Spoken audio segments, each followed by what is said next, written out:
hey, Rocky, you are my special guest. I'm not gonna tease you because I'm quite sure when you was a kid, they probably teased you with Rocky and Bullwinkle, and that's what I thought of when I first heard your voice. I was like, okay, Rocky. Oh yeah, So I got every single Rocky joke that you can possibly imagine.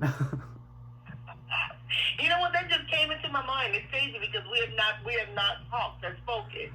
But tell the listeners who you are by introducing yourself, and then we have another caller calling in. I'm going to log them on too. So number ended in 21. Just bear with me. I will get you on the air.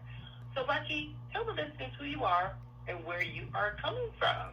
Okay. Calling from. My name is Rocky Singh Candola. I am a businessman calling from Los Angeles, California currently. Okay. All right, thank you. Rocky, let me log on the other caller, and then we're going to talk about why I asked you to be a guest on the show today. Definitely. Hi, this is Jeanette, number ending in 21. How are you doing? I'm well. How are you today, Miss Jeanette? I am well. Okay, I know that voice. And no, I didn't do all of my sit-ups. Okay, I did some big. Okay. Okay. So when we start talking about protecting our children, you know, it's interesting because some individuals have children, some individuals are afraid to have children, and this is not to throw parents under the bus because a lot of parents do the best they can with what they know. And we start talking about, and I brought up that we need to protect them so that they can grow, learn to develop to their fullest potential, and basically develop survival skills. No, Rocky. Yes. You brought up some interesting things when I met you on LinkedIn, and you talked about some things. What would you say in regard to protecting our children? Got it. So I guess I can kind of like rewind a little bit and tell you like when I was a child specifically. And as you said, you know, parents do the best that they can do, and as an adult, I realized that as a child, I was more, you know, just hurt and angry at the places that I was sent to. My father was a, you know, well-respected physician, and my mother stayed at home, and I was one of the kids that was, you know, in the gifted classes, and I was, you know, a bit of a back talker, and you know, it wasn't the easiest to deal with. So they started sending me off to these, you know, boot camps and children's schools. And these places that I actually encountered in my life were not, they don't do anything to protect children, I guess. The schools I did go to, they had since been shut down and name changed due to allegations and lawsuits pertaining to child abuse, rape, torture, and, you know, all different kind of, you know, things in that spectrum. The name of the program is actually called the Worldwide Association of Specialty Programs, and they have, you know, since then changed their names. They had facilities in Mexico, Jamaica, Samoa, Canada. They kept everything outside the borders of the U.S. so they can operate, you know, without having the laws of our country placed on them.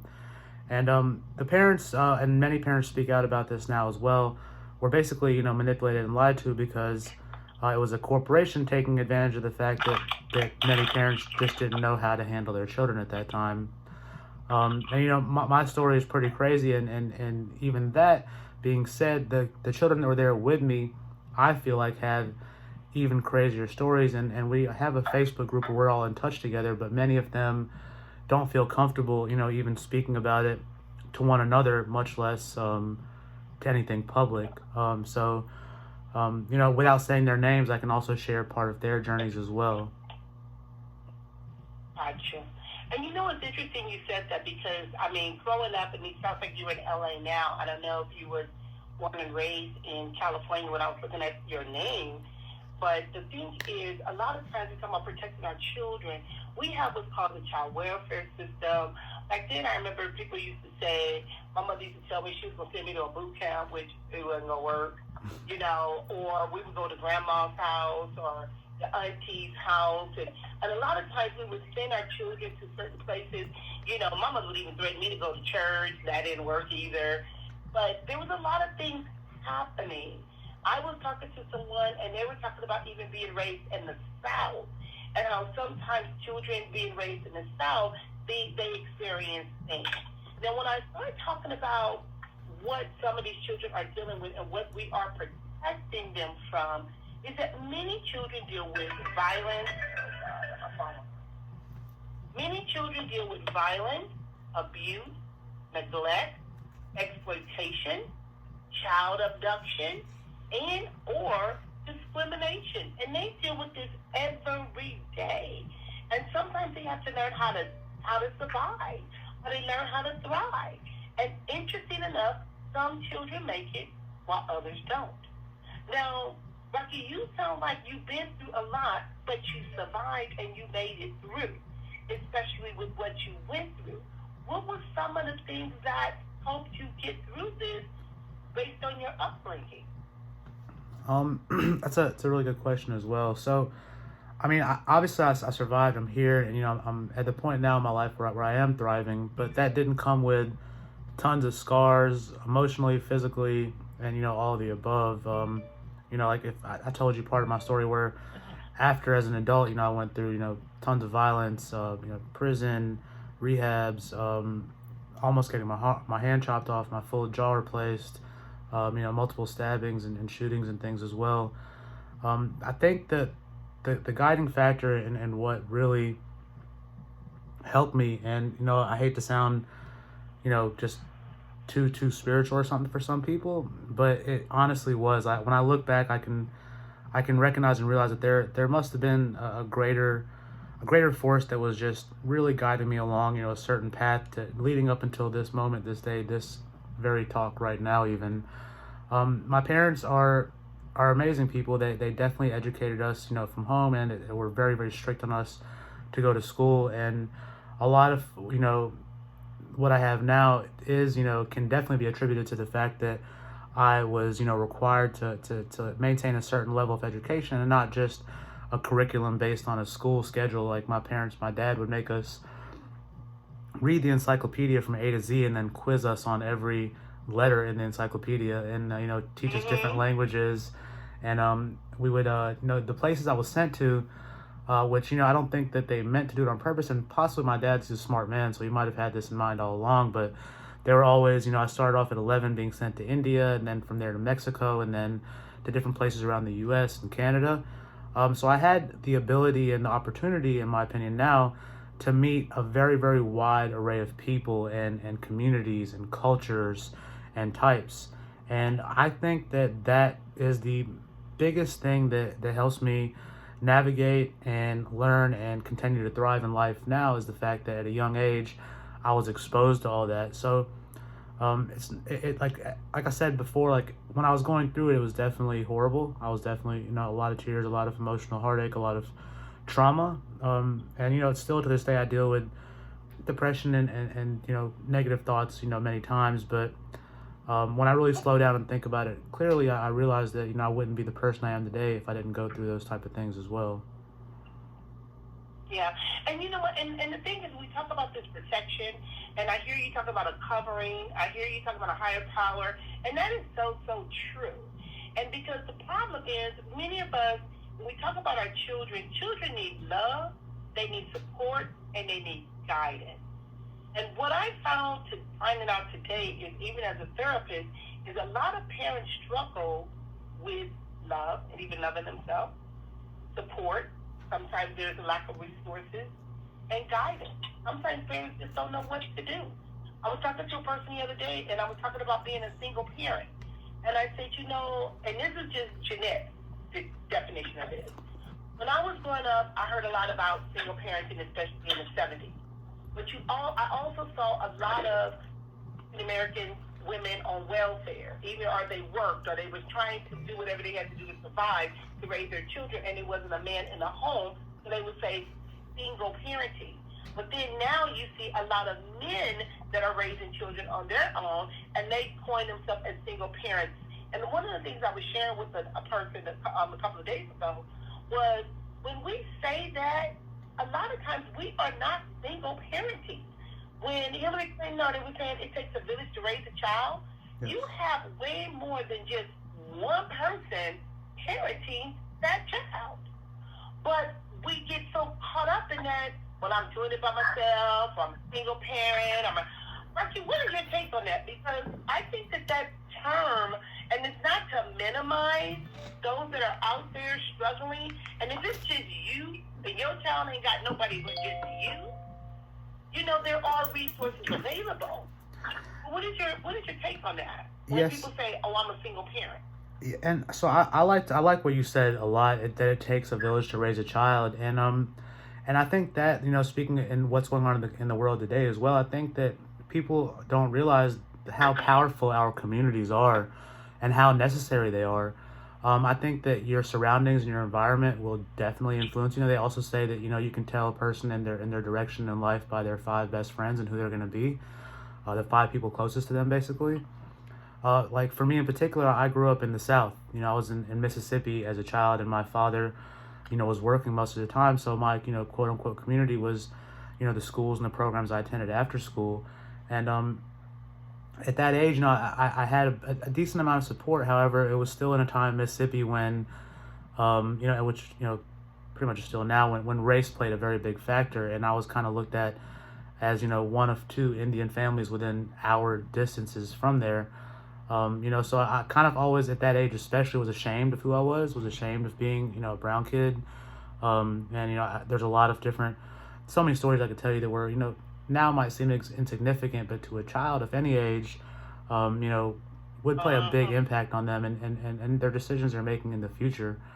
But that being said as well, I had some amazing teachers that weren't, that didn't see me as just, this different race kid. They saw me as the individual that I was, and that's who, when I look back, I actually can smile and say, Miss Penton, my 3rd grade teacher, my ideas teacher, Miss McElhaney, like they really helped me thrive and helped me grow in an environment that might not have allowed me to so much.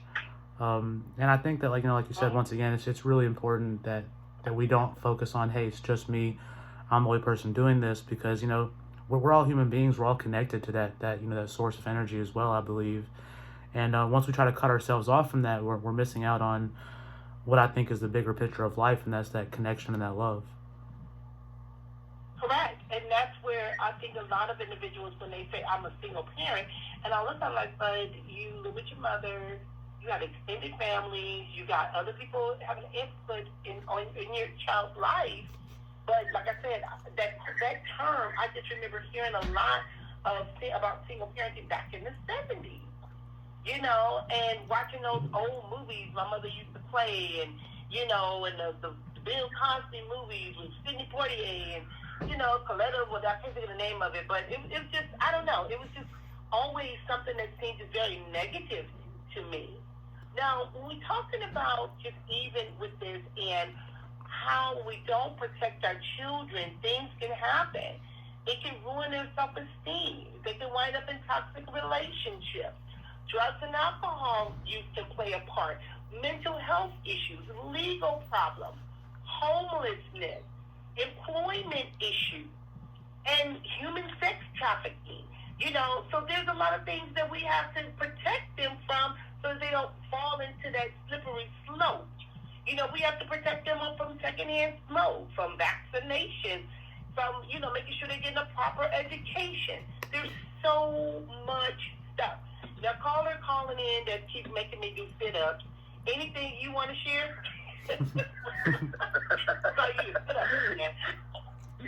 Good afternoon, Ms. Jeanette and Rocky. Good to hear from you. I like what Rocky said, as far as you can tell who a person is going to be by their 5 closest friends, the 5 people closest to them. As far as protecting children or growing up in a single home, I did all of that. I grew up in a single-parent home, and, like you said, it's very true. My mom didn't have to raise us alone. To her, it may have felt like she was alone, but we all had our friends that we hung out with. We had sports, and like Rocky, I had school as well, But without the guidance, I guess I would say, that is necessary in a child's life, I fell into all of those things, whether it be drugs, whether it be gangs, whether it be violence, whether it be homelessness, problems with employment. I didn't get sex trafficked, but, those things are all very true. And much like Rocky, it depends on one's resilience, as a child, when you're exposed to it and what your mental plasticity is around the situation that you're put into. No, everybody doesn't experience life the way that I have, or the way Rocky have, or even you. But how we deal with that, how we cope with that, what our support system is around that. Are we going to be shamed because, oh, you were smoking weed in the bathroom, we can't be friends, or you were touched by so-and-so, so I got to stay away from you? Or is our support network, is it understanding and inclusive? Like, hey, that happened, but so what? We're going to get past that. So I think that has a lot to do with how we develop and grow past our experiences. And with you saying that, being a therapist, and I've been doing this for almost 20 years now, and it was just recently that I heard of what's called the ACE, which is the Adverse Childhood Experience. And it's 10 questions, and even with that, I'd never heard of that testing tool before. And I scored like 8 out of 10. I said, Lord, I don't think but molested, and it was something else. It was somebody, I wasn't molested, and somebody in my immediate home wasn't in prison, or my mom or whatever. Those were the only two. All the other stuff, I said, for real? I didn't know. I really didn't know. So what happens is, I thought that was normal, and here I am, a therapist with a master's degree, and I'm raising kids, and I know a lot of things I did with my son I probably shouldn't have did, and I was wrong for doing. So if you hear me, I apologize. But by that thing, don't get notice that parenting the way I was parented. So here, but my mother was very overprotective to some degree, but then yet she still exposed us to a lot of other things, not even realizing it. And when I would talk about my rights, my mother would tell me, you got the right to get out of my face. You got the right to get out of my face. I would fight. My mom would give me a right and a left. Let me talk about rights. Thank you. Okay. No, my mother give you a right and a left. My mother pull out a 38 on you. Yeah. I'm like, you put that 38 on me one more time, sister, we got a problem. The last time when she got sick before she was dying, I told my son, let's go. My son was like, why, Mom? Let's go. She want to get that gun. She going to get that gun. I'm going to hurt her. I'm not playing with her. Not no more. I ain't scared of that 38 no more. Wasn't scared of it then either. But the thing is, and the point that I'm trying to make when we talk about this is, like I said, children need love, they need support, and they need guidance. I was just watching the news the other day, and they were talking about a family that is mourning the death of a 5-year-old who was shot in North Carolina. When this 5-year-old was outside playing with his siblings, it got shot by the neighbor. And the kid was visiting the daddy. So the mother and the father apparently were separated. It was the father's time to visit with his son. The son go visit his father and his grandparents, and get shot. So it's like, how can we protect our children from things of that nature? And then they said the father went over there and was going after the guy, but the guy and the father was apparently supposed to have been friends. How you gonna be my friend and you just shot my 5-year-old? Now I'm gonna ask you, sit up man, because you take care and you have your son often. How do you deal with something like that when you're trying to protect your child and yet your 5-year-old child just got shot by your neighbor? Jeez. I think that that kind of can go to, because there's some, obviously, like, say that the father was doing everything he could to keep his child protected at that time. I think this kind of thing comes back down to what our society is looking at as a whole, the violence among other people, not to mention everything going on with the police and everything. It's propagated so much on media, on television, through music, that more and more people are acting out in such ways. And like I was saying before, like if like in countries that they experiment, with no weapons and that are a lot more closely knitted in their communities, I believe, I'm not one to put out statistics, but I believe the statistics do show that there's a lot less of those things going on. There might be in those countries people dying of medical needs or, of disease and things like that at a higher rate. But I don't believe that the rate of violence, especially, towards one another like that, is as much. And I mean, we want to change the future generations. And I mean, as this show is speaking about that begins with the children. And I mean, right now, and this is why I've always wanted to talk to children, especially ones that are going through troubling times. And it goes back to what we were saying earlier, is about what are they being influenced by. And if you look around right now, what I don't think I was being this heavily influenced when I was a kid by the media and by Nintendo games and the music. Right now, it's just I've made a lot of big changes the last 5 years. I've stopped watching the news. I've stopped watching TV shows. I've stopped listening to music, almost period, just because it's a constant nudge into your subconscious about what the most popular song on the radio right now I think is WAP. And I won't get into it, but if everyone knows what that song is, like, we have our little girls. Wait. I had a woman ask me the other day, did I hear Cardi B's new song? That's exactly the song I'm talking about. I said, huh? Yeah, that's the song I'm talking about. I know those things still, but I mean, I don't know if that's the same song you're talking about. It is. There's so much stuff out there. And there's kids. Like, I'm very active on different social media networks, and I see, like, kids, literally probably 12, 13, 14 years old, putting on short clothes and talking about and dancing to this song. And, like, it's all fun and games and entertainment until that gets settled in someone's brain and they take that to the next step and the next step and the next step.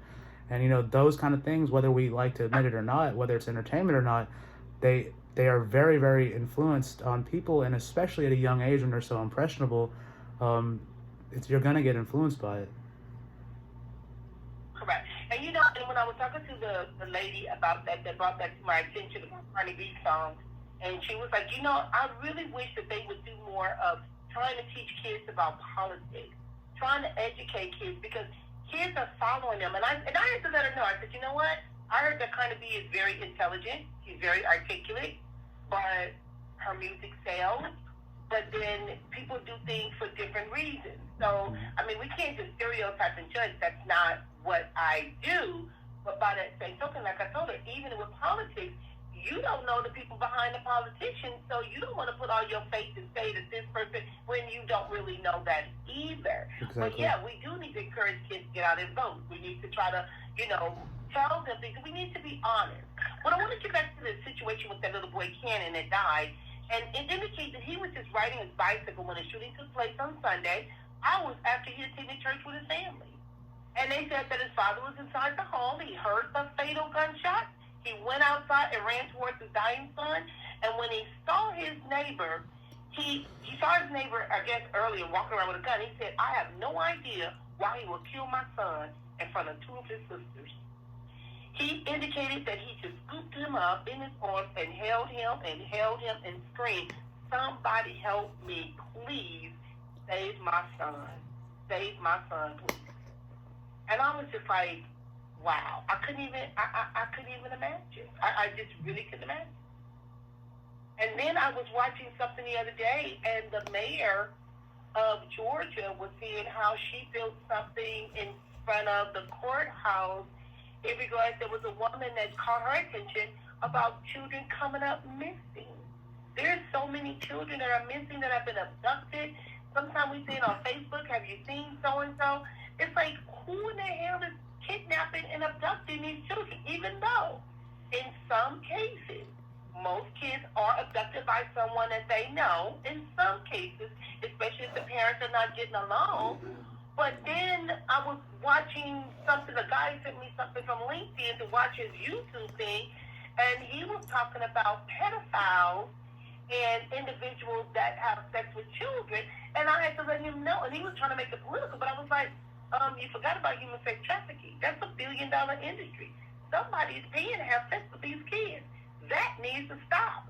When we can tackle that, then maybe we can get to some of this other stuff that's happening with these kids sexually, and not to mention the kids that are being sexually assaulted in their own homes, sometimes by their siblings or their parents, or their uncles and grandfathers. Some of that stuff, and sometimes by their mothers. So I'm not going to say that don't happen. So sometimes we minimize things when we're talking about protecting our children.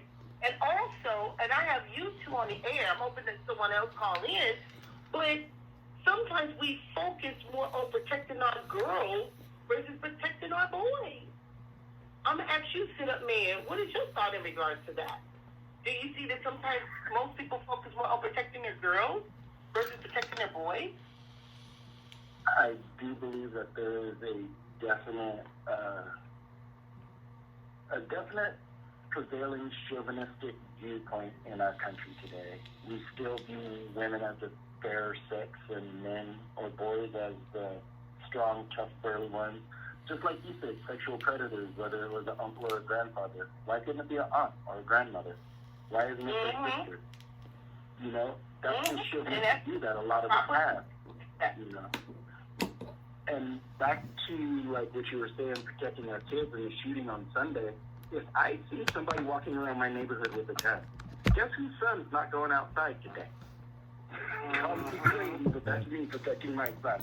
Yeah. You know, there's people walking around with a gun. My son's not going out today. You know, and my son is right around that age. And if that were to happen, God forbid, to my son, I don't know what I would do. You know, I don't know how I would handle that. And, you know, all the spirituality in the world and my connection, you know, being in recovery and all of that, I don't know what I would do. I don't. I know. You know? That right there is a hard one. That was, you want to go find Pookie and Ray and Tom and everybody. Right. I ain't got to call nobody. You're my neighbor, you know. I figured the only thing I can do for me is if I can't find you. And you are right next door to me. So I have all day to think about what I'm going to do to you. You know what I mean? And for me, I only have one child, and if something like that were to happen, I mean, I look good in an orange jumpsuit, you know? I don't worry about things like that. But back to what I was saying, you know, the sexual trafficking and all that, when it comes to protecting our children, you know, social media is killing it. Social media, everything is normalized, you know? You can go on YouTube and look up whatever it is that you want. You know, I'm surprised at how adept my son is at 7 years old at looking at things on YouTube. He doesn't even have to know how to spell. He can just talk into it, and it'll find it for him. So, yes, you best believe I monitor when he's on his tablet. Absolutely. We have to protect our children from themselves. You know? Missing children, yeah, people are being lured out. You know, one of the #1 hit shows was To Catch a Predator. Remember that show? Oh my God, that was the greatest show ever. They were luring those idiots out there to those houses, so they would just arrest them all. Whatever happened to that show? A percentage of the people that are being caught. I know, it is. But see, the thing is, and like you said, To Catch a Predator, that is a small percentage. If you talk about YouTube, Netflix, even before I did the show yesterday, I on Sundays I get my binge on when I be Netflix binging. And I was watching this movie with something with blood or something, cold blood, something like that. I can't remember the name of it. But it was a young lady who, I believe she was like Nigerian descent, and she was going to the school, and the person was her sister, and the stuff that was going on, they had homosexuality going on, they had issues and drugs. They had so much going on the show, but it was also human sex trafficking. And these kids trusted these adults. These kids trusted these people, and yet they were being human sex trafficking, and their parents was missing it. So these are not like the kids just was kidnapped. These kids are going home, coming back. It's like, how do you not know something's going on with your child? And sometimes we mistake it for, they just going through their teenage stuff, or they just, you know, when you see a child slipping into shit, you know, what do you do? How do you go about getting your child to that? Those are things that we do need to protect our children from, because they will become very defensive. But we still got to be there to give them some type of guidance. I agree. When these kids are on social media, when they're out there, do you really know who your kid is talking to? Do you really know? Don't. Because, like you said, most kids are not only by friends. Correct. Not only just even the social media and these chat rooms and all of this stuff, you just really need to be careful when they're playing them video games. Because even with those video games, sometimes they be connected with other people. I've had people tell me that they can play back then, it was called Minecraft or something. And they was being bullied on Minecraft. And I'm like, how the hell you get bullied on a video game? But they will be connected. Because they're connected to the internet. Yes, because of the internet. And I mean, and that doesn't mean that there's not good information on the internet, But we do need to monitor what our children are being exposed to, and we need to be honest with our children. Don't try to be their friend. Be honest with them. Have a conversation with them. And most importantly, listen to your child. Now, Most kids are affected by people that they know, and I've been on the internet for this long. I know this person in this chat room, or I know this person on Facebook, and of course we could go meet at the liquor store, or of course we could go meet over there, and like the next thing you know, I'm in Vegas on the strip being sold. Yeah, because now they've been scared you. They've been told you they're going to do something to your parents, or they done did something. I tell my grandkids all the time, if anybody tell you don't tell your granny, tell your granny. If anybody say they're going to do something to your family, don't believe them. Let me know. So I tell them these things. I mean, and my granddaughter, she is so funny because she thinks, boy, her granny going to save the world. But and I know I can't, but by that same token, I don't want my grandkids to think that they don't have no protection. I don't want them to think that nobody believe them, but like I tell me the truth. Tell me the truth. Let me deal with it. Now, one of the questions I have, and I'm quite sure a lot of individuals have explored this, is why do people hurt children? If children are supposed to be a gift from God, if children are supposed to be precious and vulnerable, and all, why do people hurt them? When we start talking about, the physical, emotional, the sexual, also witnessing domestic violence, parental separation, divorce, a lot of things can happen to help a child. But my question is, why and I'm going to start with you because I'm going to ask you first, Sit Up Man. Why do you think a lot of individuals do that? I think, and this is just my thoughts on it, I think a lot of it has to do with the continuation of the cycle. If I was raised this way, if I was taught this way, then I don't know any better. Like you started to show out with, if you knew better, you do better. And a lot of people don't know no better. Like for me growing up, not only did I get right method, I got hit with frying pans, I got hit with a broomstick, I got, you know what I mean? And had I had a child at 17, 18, 19 years old, I may have been that parent. I may have been that parent. But me personally, I didn't have my child until I was a lot later in life, and me personally, I do the exact opposite of what my parents did.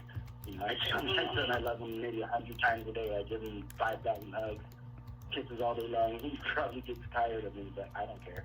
As long as he knows at the end of the day that I love him, So I think it's the continuation of a cycle. It's ignorance, not knowing any better. I think that's the number one reason. And then some people, they're just sick. Correct. And when I say sick, they are physically attracted to children, or they're sadistic like that way towards children, and they can't help themselves. And and it's interesting because that is so true in some cases, because there's no way of really saying why people do certain things. And when you said that stuff about the frying pan, I wanted to tell you, I bet you never had a crutch thrown at your head. But I've had one several times. They gave me a whooping one time for something that I didn't believe I should have got a whooping for. Because my mother told me I was crying. I got mad, and so she told me I can go to a sleepover. But then she told me I had to take my sister. I agreed to all of her terms. Instead of her saying, Jeanette, I'm concerned because kids get molested, these things happen, my mother never had that talk with me. So she just straight out told me, after she told me I can go, she told me no. And I got mad. So I'm ironing my clothes, and I started crying. So she said, I'm going to give you something to cry about. Okay. So now you going to give me something to cry about. So as I was ironing, I got by the iron board, bumped the iron board so the iron could fall on her foot. So when I fell on her foot, I didn't believe that she was going to be off of work for 2 weeks. Then I had to sit at home with her. Oh, I was mad at myself for that. So then she sent me to a place to go get her a chili relleno. And I said, but can I buy me a jumbo jack? She said, yes. When you get the change, you can buy a jumbo jack with the change from the Chili Relino. You know me. I went and bought the jumbo jack first. So when I went and bought the jumbo jack, I didn't have enough money for the Chili Relino. So I bought her some kind of chili verde burrito or something I bought her. Lord, when my mama opened up that thing and saw she didn't have no chili Relino, and I bought her what I wanted to buy her, the next thing I know, I'm in that kitchen. My mama threw that question, hit me dead. It didn't hit me, but it went right by my head and got stuck in the wall. That's when I knew that woman was crazy. I'm like, shit, I wasn't touching. So we start talking about understanding child abuse. Why some people hurt children. There's no simple answer that will explain why some parents abuse children. And there's many things, there's factors that can lead to abuse, which is complex. And sometimes they kind of go into each other, like you said. Sometimes it's a generational thing. And what increases a person's risk of abusing a child is something that we need to look at. And this is coming from healthline.com. And because sometimes individuals are more prone to being abusive. One, a history of child abuse or neglect during their own childhood, having a substance abuse or use disorder, physical or mental health conditions such as depression, anxiety, or post-traumatic stress disorder, poor parent-child relationship, social economic stress from financial issues, unemployment, or medical problems, and that is an issue today, especially as we're dealing with COVID. Lack of understanding about basic childhood development, meaning expecting children to be capable of tasks before they're ready, which is another thing, and a lack of parenting skills to help cope with pressures, struggles of raising a child, lack of support from family members, friends, neighbors, or community, and caring for a child with intellectual or physical disabilities that make adequate care more challenging. You know, and I want to say to you guys, we're dealing with a lot of children now that are autistic or have a learning disability. And some parents are dealing with parental guilt, and they don't know how to address some of these issues and things because, number one, many don't trust the doctors. They don't trust the information they're given. Sometimes parents are in denial. Sometimes parents feel like it's their fault. But I would say tap into your resources, and that can help, even trying to get some type of respite before you get ready to lose it, you know, and because that one is big. So I'm going to ask you, Rocky, with some of the things that I just named off, but what about the physical disability? Because it sounds like you was a very articulate child, which was a challenge to your parents, like it was. But what about some of the kids that have developmental issues or disabilities? Yeah, definitely. So I can actually, it brings up a story of that when I was, in my facilities. There was a kid that I'm not sure exactly what the disability was. I mean, it was obvious that he wasn't able to communicate, the things he wanted to communicate.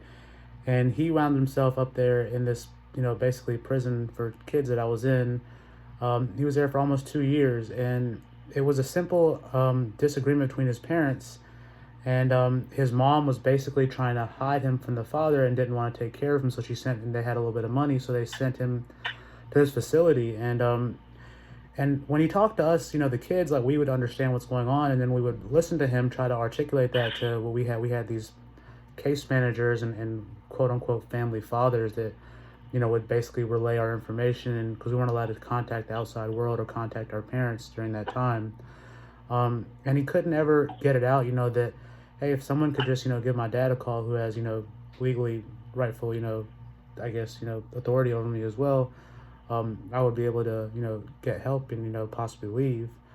So yeah, I think it's a huge thing. I mean, and those kids, and even as adults, they're going to get looked over many times, and that's not something we need to do or need to start practicing, because regardless of your disability, of your color, of your age, of your ethnicity, of your sex or anything, like, each of us are humans, like I was saying before, and we all deserve our own voice and our own freedom and our own, like you were saying before as well, love and care and guidance.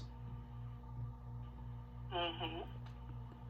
And kids that have a disability, or kids that are very intellectual, they do run into those barriers because parents get frustrated. My mother always thought, you think you smarter than everybody else. Hell, I pretty much was. But by that same token, I wouldn't allow her to do whatever she wanted to do to me either. Now, adults who are abusing children may also show certain signs of behavior, such as ignoring or denying a child's problematic behavior, changes, or difficulties. They use language that shows the view of the child as worthless or burdensome.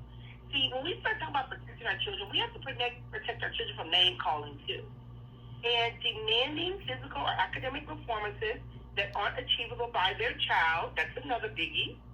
Asking teachers or caregivers to use harsh punishment if the child misbehaves. Rarely showing physical affection to children, which, sit up man, I'm glad that you do that with your son, to let him know that he is loved, because a lot of children don't know that. And showing hostility to a child, especially in light of bad behavior, and displaying little concern for their child. See, these are things that some parents are not even aware that they're even doing. So they have to be made mindful of that. And sometimes, and I've seen things on YouTube where individuals were trying to stop a parent from abusing their child, and how sometimes that can turn into a big shebang.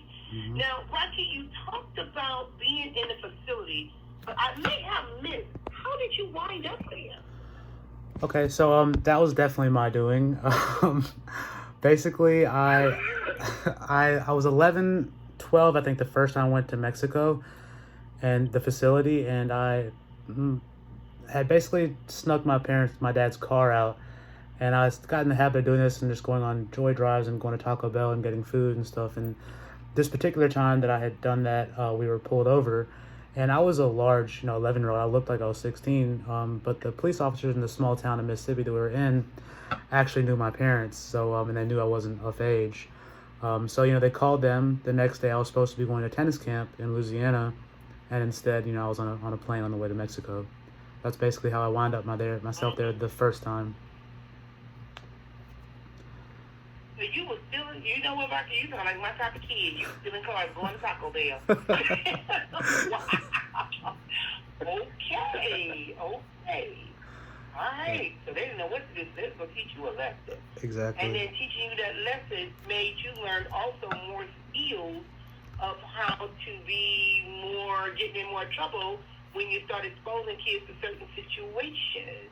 Yeah, I didn't know anything. I didn't really know anything. Like, I had never drank or smoked or anything like that at that time. And when I got there, I really got made fun of a lot. And they were like, "What are you here for? Like, you haven't even done anything. Like, what are you actually doing here?" And so like I started learning from the kids that were there. And there was all kind of variety of kids from 13 or 12 to 18.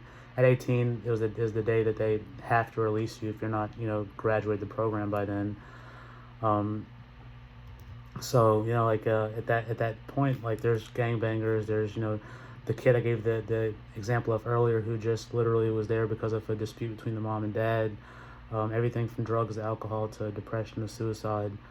And I learned a lot. I don't think anything I've learned helped me at that age, but as an adult looking back and going through those experiences, I definitely can see the value in it. Not in the program that I went to, but in the experience in and of itself. Mm-hmm. Well, you know what? Because the thing is, even with the program, a lot of times we have to restructure and we have to redesign how we do things. And as you were speaking about that, I was thinking of the first time when I got in trouble. I was 17 and I beat a woman with a bumper jack, tire iron. I don't know how the tire iron got in my hand, allegedly, but I was told that she had jumped up my grandmother, and I thought, well, what was I supposed to do? And I'll never forget, they arrested me, my mother, and my grandmother, and said we were 3 generations of gang members, which I'd never been in a gang. But I knew then where my parents had taught me violence, taught me how to fight, always had me around guns. And I saw where that was leading in regards to the outcome, which they may have thought that they were doing this for me to protect myself. They didn't realize that it was not healthy mentally and damaging. But I remember that night when we all got in trouble, the police officer, thank God, he wasn't, molesting children. But that man drove me in a car for 3 hours, just driving me in circles. And I, at 17, looked like I was in my 30s because I was always well proportioned. But he felt that those kids would be detrimental to me, not realizing I probably would have beat the hell out of them kids. I fight grown folks. They just kids, But he didn't know. And I was a straight-A student. I was a drum majorette. I was class president. I think what helped me a lot was my academics and the part that I was smart. But I realized when I became an adult, they really did not do a lot, or they did the best they could with what they thought was protection. So that's the purpose of the show today, is are we failing our children with some of the things we think we're protecting them from? So I'm going to ask you, Sit Up Man, do you think that as an adult, in some ways, we're failing our children? Absolutely. I work for the county. I am a social worker, and I see every day where, as a society, we are failing our children. And I don't think that it's necessarily a purposeful thing. It's not willful neglect. You know what I mean? It's not like, well, I'm not going to feed you, so you just take that. It's more like your situation. Most people don't know that just because I'm in another room arguing with my wife, that my child can still hear that. And that's emotional abuse. Most people don't know that this child seeing violence, me carrying a gun every day, me going out selling drugs on the corner, teaching my son that that's okay, that's abuse, that's neglect. So I think as a society as a whole, yes, we are absolutely failing our children. Absolutely.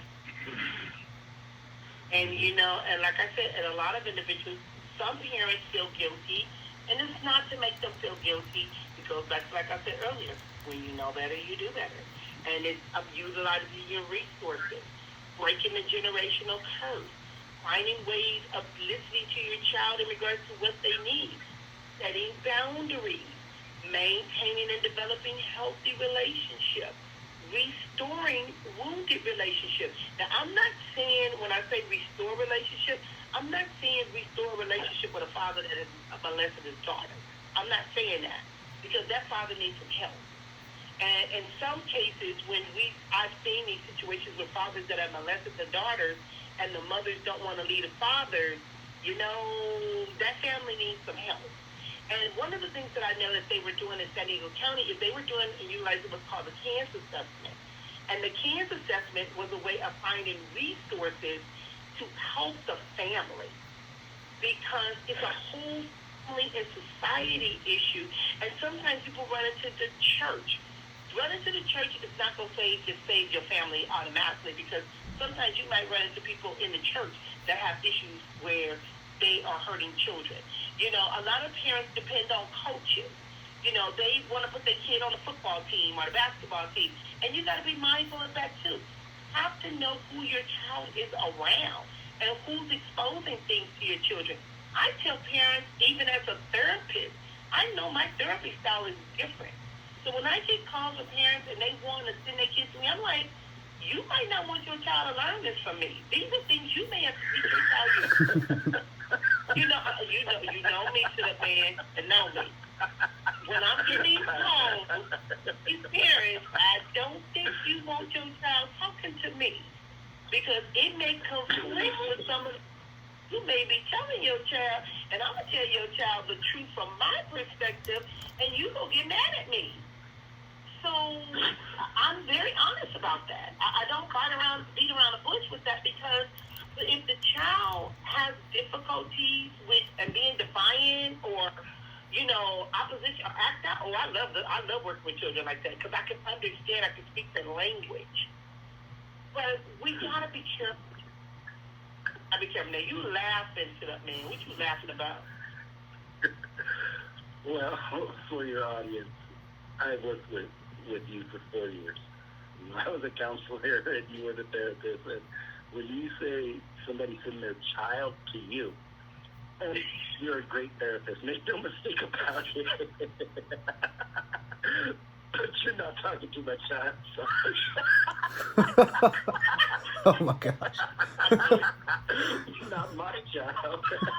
Now, some children can benefit from you. Make no mistake. Some of them can. I know But that. On interest. I know. The thing is, like you said, I love doing therapy. I love what I do, but I'm very selective. Right. I would parent. You don't want your child talking to me. Because I might tell your children some things you might not want to. My daughter told me one time, Mom, when you were telling us stories, you were telling us horror stories. I didn't realize I was traumatizing my own kids with my horror stories. You know, so I'm honest about it. I'm honest. But the thing about protection and who and what are we protecting them from is very, very important. Let's talk a little bit about, as we're talking about with kids returning back to school, because that's a big issue of what's going on right now, is a lot of kids are afraid to go to school. What can we do? And sit up, man, I know you said you have a 7-year-old. What can some parents do in regards to protecting their children from what they're dealing with today in regards to that and returning back to school? What I would look into, and what a lot of people are doing, which I think is a great idea, is because of this distance learning and all of that, a lot of people have college students, a lot of people have teachers, a lot of people have tutors in their very own neighborhoods. And they are getting together in small groups and having their, like, the distance learning done together, so that at least the kids get that social interaction. As far as sending a child back right now to a populated school with 500, 600 other kids, I don't know if that's the best idea. I really don't. You know, just like in, what town was that? In Oklahoma or something, they sent all the kids back and 15 of them had COVID day one, right? No. That concerns me personally as a parent, you know, and not for me. Not for me personally, because, like you say, I do sit-ups, I do more than sit-ups, but I work out every day. I'm in good health. But my son's grandparents aren't necessarily, you know, and he sees my mom, he sees his mom's dad, and, you know, they may be vulnerable to all of that. So we not only have to look out for our kids' health and our health, but everybody's health involved, you know. Kids aren't exactly honest all the time. Kids aren't honest all the time, you know. I just know parents are not honest all the time. Parents are not honest all the time. I'm in a situation right now where I had to be quarantined. I'm so mad at this family. I didn't say I'm mad at this family. I'm going to take that back. I'm not mad at the family. But people are not always honest. You're absolutely right about that. You're absolutely right. And we do have to find ways to protecting our children and others. Right, and I get it. You know, we've been locked in the house right now for the past 4 months, and we're tired of being up in each other's face. You know what I mean? Right now, for the county, do you know what the number one complaint is? Domestic violence. Domestic violence. Oh my goodness. That means I'm tired of you being in my face, woman. Or you tired of me having violence, drugs and alcohol use is rampant. But that is the number one police call, domestic violence. That means you're tired, so we want our kids to go back to school. But at what cost? I know. At what cost? I'm not willing to put my kids' health at risk. I'm not. And that's just me. You know, I'm sure there's other parents that feel that way. But like I say, what I'm hearing is a lot of teachers that have been out of work that aren't willing to put themselves at risk are willing to take on small groups. You know, 10, 15 kids, socially distance them in a garage and teach. You know, we have to get our kids what are your takes on that? I mean, Rocky, what is your take on that? I agree 100%. I mean, I think I hate the fact that we've all been locked down right now, but I mean, even so, like, I guess this is kind of like pretty personal. Like with my parents, I grew up seeing a fair amount of violence in the house as well. And as COVID was happening, my parents, we have 2 houses and they rented out one of the other ones and they moved together. And at first I was like, oh, it's like, it's a pretty great thing. And then I started thinking, like, with them being there that close, I just hope that there's not any kind of, violence like that from the past going on. So we're in a different like time right now. It's a crazy world. So like it's actually quite scary for me to even think about that, honestly. Mm-hmm. Well, I know we got a few more minutes left in the show, and you know what? I told one of the ladies I was going to read what she wrote. So let me find what she wrote, because she wanted to call in on the show in regards to protecting our children, and I didn't get a chance to read it. So let me find what she said, because it was very, very interesting. And then I want to take the end of the show to talk about when I indicated more of the outcome. Because when we start talking about protecting our children, there is an outcome. There is a price that we pay when we hurt our children, because hurt children will grow up and start hurting other people. And that is really not what we want. And when I asked the question in regards to if we failed our children, and she said, her name is Nancy, she said, yes, we failed them. And she said she wasn't going to be able to call in on the show, but she commented on something. I can't even find her comment. And she was talking about ways that we did fail our children. I can't even find it. Let's see if she put it in Messenger. But I want to go into, here it is. Okay, this is what she said. She said, during this time, our children need us the most. With COVID, they have slipped through the cracks. No graduations, no prom, no grad night. Funding for school is low. Parents are in fear to send their children back to school because children will not keep a mask on their face, and children could be. As parents of two children, it would be harder to raise them as dealing with this disease. So I told her that I would share. But I also want to say we talked about the outcome. And I learned my parents did the best they could with what they had. I don't blame my parents for some of the things that happened, but I will say that part of my upbringing is what made me to become the woman that I am today. And a lot of things I didn't see in the journey, I just thank God I survived to being a therapist, to being a business owner, to being a co-author, to doing some of the things that I am today. Sit up, man, what would you like to say in regards to your outcome? I think I'm more the survivor than the product, you know what I mean? Because when I say that, victims blame everything, I'm this way because you did that, I'm this way because you did that. Survivors are this way in spite of. And I think that the more we protect our children, the more that they will be survivors. They're going to be who they're going to be, and more well-rounded people. I think that's the outcome of protecting our children. Keith, what would you say in regard to your outcome? Because you indicated you do, and what about your outcome? Yeah, I guess, in my sense, I'm a survivor of it as well. We actually call ourselves as a group on Facebook, like, survivors of everything as well. And as Sit Up Man was saying about how, not wanting to become like the victim mentality. There's a lot of people I know that just are in really bad places, and I know what they've been through, so I can't tell them that they're thinking about it wrong. But at the same time, there is another hand when you can say, hey, everything that happened, I can take that, I can overcome it, and I can use it to make my best life and better my life even further. And that's the mindset that I think I choose to place within me, versus any kind of victimization or blame or anything like that. Correct.